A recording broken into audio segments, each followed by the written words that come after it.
The drawing that changed everything. I never imagined that a simple drawing made by my 6-year-old granddaughter would destroy everything I believed about my family. My name is Edward. I am 71 years old, a retired high school history teacher, and until a few weeks ago, I thought I had the perfect family. After my wife Margaret passed away 3 years earlier, my son Daniel insisted that I move into his house. "Dad, you should never be alone," he had said with tears in his eyes.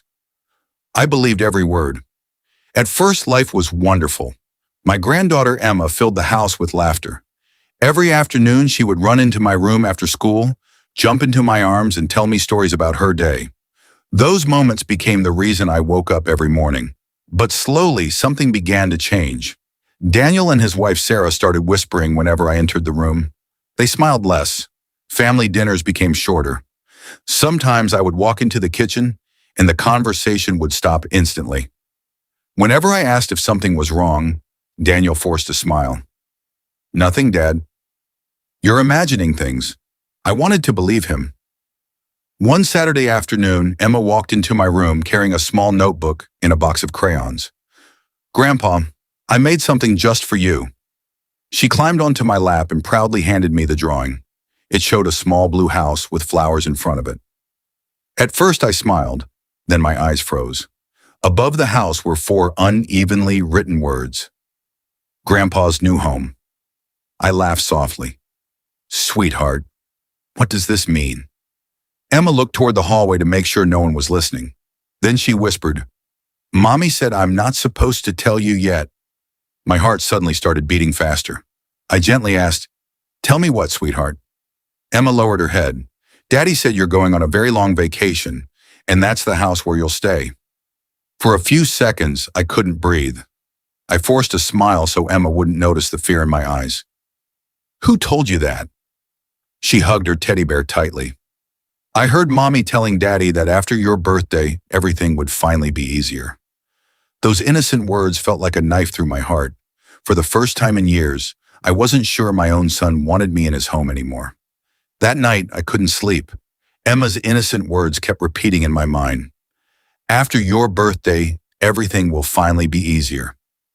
Was I really imagining things, or had my own family already decided my future without telling me? The next morning, Daniel acted as if nothing had happened. "Morning, Dad." He smiled while pouring himself a cup of coffee. Sarah greeted me politely too, but her smile looked forced. I tried to convince myself Emma had simply misunderstood the conversation. Children often hear things the wrong way. At least, that's what I wanted to believe. A few days later, I walked past Daniel's home office. The door wasn't completely closed. I heard Sarah's voice. "Did you finish the paperwork?" Daniel answered quietly. "Almost. We just need Dad's signature." My heart skipped a beat. "What if he refuses?" Sarah asked nervously. Daniel sighed. "He won't. I'll tell him it's just insurance paperwork." I stood frozen outside the door. Insurance? Something didn't feel right. That evening, Daniel placed several documents on the dining table. "Dad, can you sign these tomorrow?" "They're only routine forms." For the first time in my life, I looked directly into my son's eyes and said, "I'll read them first." A strange expression crossed his face. It lasted only a second, but I saw it. Fear. That night, after everyone had gone to bed, I quietly walked downstairs. The documents were still lying on the table. As I turned the first page, I heard footsteps. I quickly switched off the light and stepped behind the kitchen wall. Daniel walked in with his phone. He didn't know I was there. He whispered, "Wes, next Friday is perfect." A brief silence followed. Then he said the words that shattered my heart.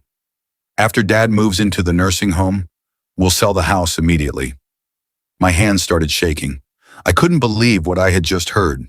The son I had raised, the boy whose dreams I had sacrificed everything for, was secretly planning to send me away. But what Daniel didn't know was that I still had one secret. I didn't sleep that night. My son's words echoed in my mind again and again. "After Dad moves into the nursing home, we'll sell the house immediately." I lay in bed staring at the ceiling until sunrise. The pain wasn't because I was getting old.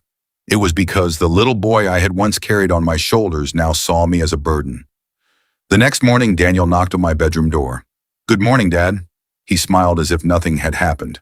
I forced myself to smile back. "Morning, son. Don't forget to sign those papers today." "I will," I replied calmly. But deep inside, I had already made a decision. After breakfast, instead of reading the papers, I quietly left the house. No one noticed. I drove across town to visit someone I hadn't seen in years. My old friend, Michael Carter. He wasn't just my friend. He was one of the best estate lawyers in the state. When he opened the office door, he smiled warmly. "Edward, it's been far too long." The moment I sat down, I broke into tears. The moment I sat down, I broke into tears. For nearly an hour, I told him everything. Emma's drawing, the whispered conversations, the fake paperwork, the nursing home, the plan to sell the house. Michael listened without interrupting. When I finished, he slowly removed his glasses. "Edward, before we do anything, I need to ask you one question. Does Daniel know about the lake house?" I slowly shook my head. "No." "What about your investment account?" "No." "The trust fund Margaret and you created?" "No." Michael leaned back in his chair. "Then your son has no idea who he's trying to betray. Years ago, Margaret and I quietly invested every extra dollar we earned. We lived simple lives, old cars, small vacations, no expensive clothes. People thought we had very little, but the truth was very different. Our investments had grown for more than 30 years. Including the lake house, our assets were now worth over $4 million. Not even Daniel knew. We had planned to surprise him one day after we were gone. Michael looked directly at me. "You still have time to change everything?" I stared out the window. For years, I believed money should stay in the family, but now I wasn't so sure. That afternoon, I returned home. Daniel greeted me with an impatient smile. "Dad, did you sign the papers?" I looked at him for a long moment.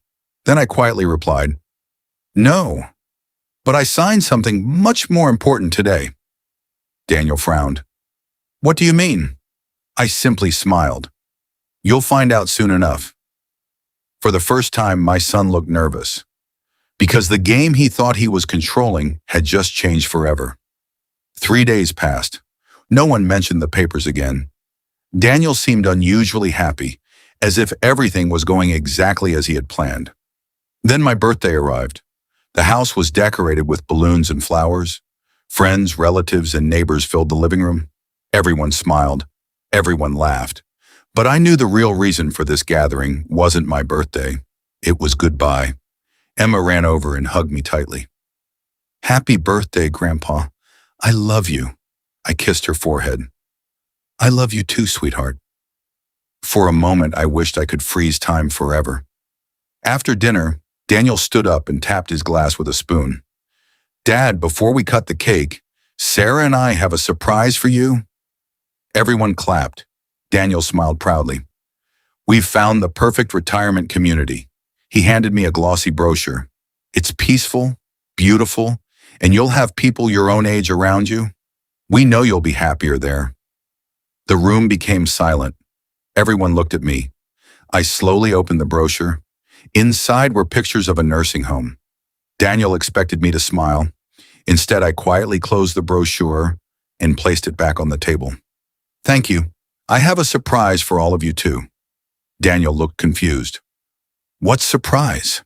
At that exact moment, the front door opened. A man wearing a dark suit walked inside carrying a leather briefcase. It was Michael, my lawyer. Daniel's smile disappeared instantly. Michael walked toward me and handed me a sealed envelope. I opened it slowly. Then I looked around the room. I've spent my entire life believing that family is built on love, not convenience. The room was completely silent. This morning I signed new legal documents. Daniel's face turned pale.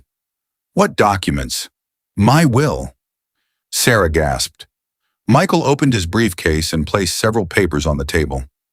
"I, Edward Wilson, have donated my lake house, my investments, and most of my estate to the Margaret Wilson Children's Education Foundation." The room exploded with whispers. Daniel stood up so quickly that his chair fell backward. "Dad, what are you talking about?" That's our family's future. I looked at him calmly. No, Daniel, it was. You gave it away the moment you decided I was worth less than a house. Tears filled Daniel's eyes. For the first time since he was a little boy, he had nothing to say. The room fell completely silent. No one moved. No one spoke. Daniel stared at the legal documents with trembling hands. His face had turned pale. Dad, you can't do this. Everything you worked for belongs to our family. I looked at him quietly. My family? I smiled sadly. I thought family was the people who loved you, not the people waiting for you to leave. Daniel's eyes filled with tears. You don't understand. No, Daniel, I understand more than you think. I reached into my coat pocket and placed Emma's drawing on the table. Everyone leaned forward. Daniel picked it up. The moment he saw the words Grandpa's new home, his entire body froze. Emma looked down at the floor. I didn't mean to tell Grandpa. I thought it was a happy surprise. Sarah covered her mouth and began crying. Daniel closed his eyes. He finally understood. It wasn't the lawyer. It wasn't the money. It wasn't the will. A 6-year-old child had revealed the secret they tried so hard to hide. Daniel fell to his knees. I'm sorry, Dad. I was drowning in debt. The business failed. I owed the bank hundreds of thousands of dollars. I thought if we sold this house and moved you into a care home, we could start over. Tears rolled down his face. But I never stopped loving you. I remained silent for a long time. Then I asked one question. If Emma hadn't shown me that drawing, would you ever have told me the truth? Daniel couldn't answer. His silence was the answer. The room filled with quiet sobs. I walked over to my granddaughter. She wrapped her tiny arms around me. I'm sorry, Grandpa. I hugged her tightly. You have nothing to be sorry for. You told the truth. And sometimes, the truth saves people. I turned back to Daniel. I won't change my decision. The foundation will still receive most of my estate, but I won't lose my son forever.